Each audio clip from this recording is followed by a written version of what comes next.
आउ गोटे मजादार कथा आप देखिए विजु जनता दल नेता कथा शुणी लगे विजु जनता दल कौन समस्त अथर्व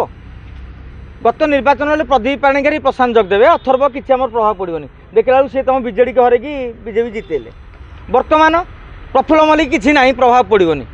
प्रभाव जदि न पड़ो आपड़ चारि जन चार थर टिकेट देते मंत्री कराई कहीं आपड़ कहते हरिशंकर राउतर प्रभाव किसी पड़ोनी किंतु आपड़ छात्र राजनीति में आनी दायित्व देते उपदेष्टा कर पद पदवी सब आप तेणु बेले बेले लगे जे दल छाड़ी गले आमर किसी प्रभाव पड़ोनी किंतु गोटे कथा आपड़ जदि देखिए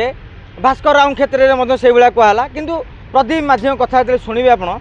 से कहले ना भास्कर राव जड़े टाणुआ नेता से दल में आमको परामर्शदाता हूँ माने विजु जनता दल यही धारे कहिया दरकार ये नेता मैंने मुँह फुटाणी मारिदेवे कि ना दल रही अधिकार ना संगठन ना ये जोटा कहीदे या द्वारा पांड्यान सिना खुशी हो जाती तेल मारे दलर केते क्षतिग्रस्त होची आपण बुझापी कौन बाट रखुंट कि तेणु बीजेडी को अथर्व दल बोली क्या जो नेता जी ये कह अथर्व अरे से नेता को मुंडे धरिक बुलूल केमती